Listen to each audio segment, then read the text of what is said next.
Good evening. This is Bowsering64, and today I'm going to show you how to use all the various functions on your Nintendo 64 Gameshark Pro.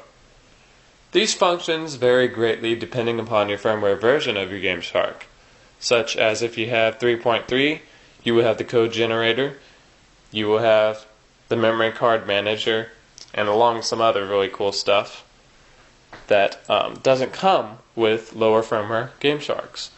Say yours is a 3.0 Gameshark, or a 2.0, or a 1.0 firmware Gameshark.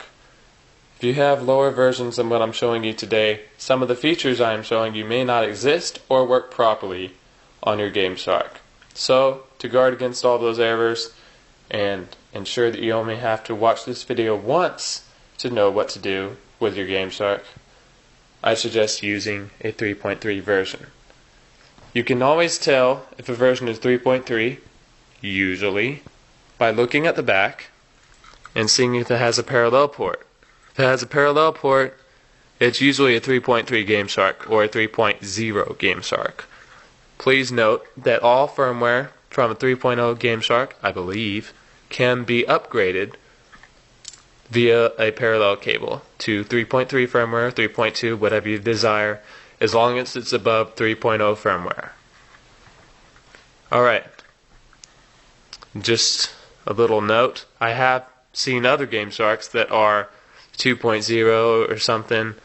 I've gotten PMs from people about their 2.0 Gamesharks having parallel ports on the back. I don't know what that's about. I've never seen that before in my life, and that's kind of cool. I don't know what to do with those Gamesharks, but I will help you as best as I can. So if you need help with a different version Gameshark, please feel free to PM me and contact me, and I'll see what I can do. I always love helping other gamers figure out how to do stuff. So you're going to need 3 things to do this. I'm glad I can count that high. You're going to need Super Mario 64, or really any N64 games cartridge. And I'm using Super Mario 64 because it requires no key code to boot up my Nintendo 64 Gameshark. And it's just safe to use a non-key code enabled game for this. And second, you're going to need a Gameshark Pro, of course. And mine is 3.3 again. And next, you're going to need, third, a Nintendo 64 game console. And, you know, of course, you're going to need this because you can't really do anything without this baby. And you're going to need a fourth TV, also known as television, to do all this stuff here. And, yeah, this sort of helps you see what's going on your Gameshark screen. So, yeah, let's not quite get started. We're going to take out the N64 out of the picture here. So what you're going to do, let me get my N64 hooked up first. Just quick little tips on setting up your Gameshark on your N64. You want to take the Gameshark, whatever version it may be, and put it in your N64, just like that. Carefully, you don't want to damage the terminals. This console is awesome. And you're going to want to take your game, and of course, and put it on the top console slot here. Not a console slot, but the Gameshark slot. And pry around to make sure the N64 terminals contact those of the Gameshark. And pretty much the next thing you want to do is just power on and hope it all works correctly. Which it does, because it's awesome. Wow, I just... Whoa, that was cool. I just hit the reset button on my N64 and it bypassed the Gameshark and went into Super Mario 64 without reading the Gameshark. That's new, people. I never even knew you could do that. That's a pretty cool thing to know. Alright, so we're just going to boot it up again and not reset this time. Looks like we didn't brick anything, so that's good. Alright, so now you're presented with the main menu of your Gameshark. And let me get my stand so I can show you all this cool stuff here. Alright, so we're going to give you an overview of the Nintendo 64 controller here. The main way you move around on your Gameshark, say you just use the control stick to move between options on the menu. Up, down, left, right, all that good stuff. A enters an option, B cancels an option, And this option was the wrong one to go into because it takes a while. Great. It's only video time. So we're going to go back up here and we're going to press A on the Start Game menu, which is the first option. Now what this menu does is it allows you to start your game with selected codes. You can start game without the codes, which is sometimes useful if you want to play the game without the Gameshark codes on, without having to take the Gameshark out of your N64 first and then put the game back in and then turn on the N64 and then play the game. Wow, that was a lot of words. And then you have the code generator option, and what that does, if you turn it on, it pops up this little menu, which I will show you later in the game, that is accessible via this little button down here on your N64. You can probably see a little dot black thing there. That's called the GS button. Sometimes it's referred to as that in codes. And what it does is it brings up the little code generator menu. You can adjust a lot of in-game options, and it's really, really cool. It's the coolest thing that the Gameshark can do, I believe. And so we're going to hit cancel with the A button. So now the second option is selecting cheat codes on your Gameshark. So we're going to hit select cheat codes with A. Alright, so here's Super Mario 64, it's highlighted. We're going to press A on that, and here are my codes. I don't know why it is, every single time I record a video I have to burp. It just feels natural, I guess. So, say we want to enter a new code. I'm going to give you a brief overview of how to enter codes on your Gameshark. So, the first thing that's highlighted when you're presented with this screen is the code description. So, you just press A on your controller here, and you're presented with this. This is where the code is entered. This is where the name is entered from. So, you move around the control stick, and you press A to put a letter in. Say we just want to call it G, G, G, G, G, G, G, G, G. And you press A on the box here, and you get all this stuff. Now, what you're doing with the control stick is moving between the numbers in the right-hand box and just selecting them with A so that they are displayed in the left-hand box. If you want to cancel this or finish your code, you press B. You can do default on, which makes this code on all the time when you have your Gameshark powered on. You can exit and save, which is pretty much self-explanatory, or exit and discard, which is pretty much self-explanatory. And that's what we're going to do because this is a waste of time code and I don't really need it. But since this is cool, I'm going to just exit and save. Sometimes this will corrupt your Gameshark. I have no idea why. I guess it's just a flaw in the design, but it happens way more than you'd like it to, trust me. I should probably make an up-to-date flashing video of how to flash the Gameshark, but that's another story.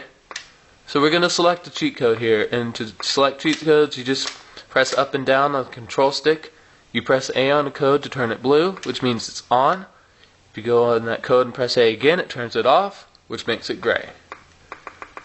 Now when on this menu, you can always press start and get to that menu I first told you about with the start game and code generator and all that. Or you can cancel it because you don't need to start the game right now because I'm showing you stuff. And yeah. So the third thing is options. So you press A on that and you're presented with options such as change background. Say we want to change it to blue or green or purple or gold. Gold looks cool. If you go down here, you can always turn the background off from scrolling. This makes it stand still. Or put it on to where it moves continuously. You go to menu scrolling, which is a pretty cool effect. It just helps, you know how the menus were going like whoosh, whoosh, whoosh. Earlier, that's what that does, is turn it off and on. So I like it on because it looks cool. And sound enabled or disabled. So exit that. Alright, so now key code menu. I went into a very detailed overview of this menu in my Gameshark key code demonstration video. And I've heard that it was very helpful from a lot of people, and I'm going to give you a little brief insight here of what it does and why it's there. Okay, so I'm going to use Perfect Dark as an example. When you want to play your Gameshark codes on Perfect Dark, you need to set the Zelda key code. So you go on the control stick here, just press up and down so you get to Zelda. You press A on that, and it asks if you have this game. Say yes, and it says please turn the power off and change game. That means it has set the Gameshark to read the key code or boot up code for Perfect Dark game cartridges. Now, if you do not have Perfect Dark, do not do this.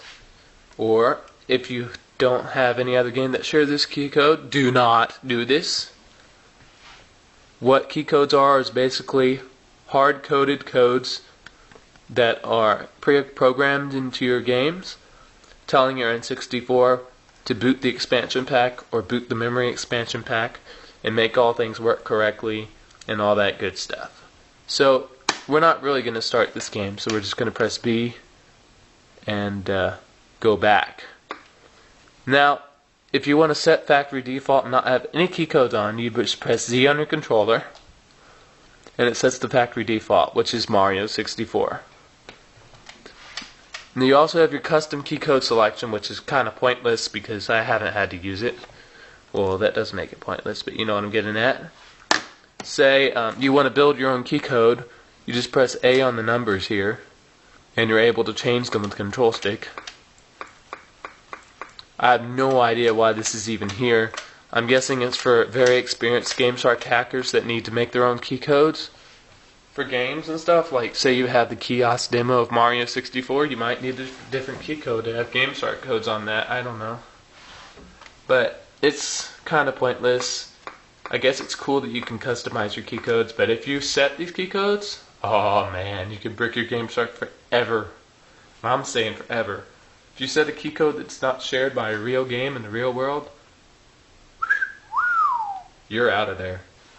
So don't do this. Press B and just get out of that, and it sets all the values back to 0. Alright, so we're going to press B here. The next overview I want to give you is of the memory card manager menu. And let me go into a brief explanation of what a memory card is for the N64. A real legit or legitimate memory card will say controller pack on it, and it will have this N64 logo, and it will be made by Nintendo themselves. It will be this size instead of something more along the lines of this size. This is a third-party N64 controller pack, and I do not usually use it because it is third-party, and it also is not as reliable, even though it may have a higher storage capacity. I'm not really sure that's true, but I've heard that it may be. I mean, I'm expecting since it's bigger it may have more storage. But anyway, I don't really like it because it's not as reliable as the legitimate one right here. It's also quite big compared to the legitimate one. It's twice as big, twice as long, almost, but it is the same thickness. So when you're copying data between this card and this card via memory card manager, it's kind of annoying because you get corrupted Gamesharks really easily with this one. So I don't use it. Plus it's nice to know that if I have the real thing, I'm not going to have any, well, is this going to corrupt my Gameshark? Maybe. Is it? No, of course not. I don't have that problem when I use the real thing. Plus, like in games like Perfect Dark, I can be sure this will work, whereas I cannot be sure this will work because it's third party. So, both of these are used by putting them in the bottom of your N64 controller and just popping them in like that. Notice the Nintendo logo there. I just crashed my Gameshark. See what I'm talking about? That was done with the legit one too.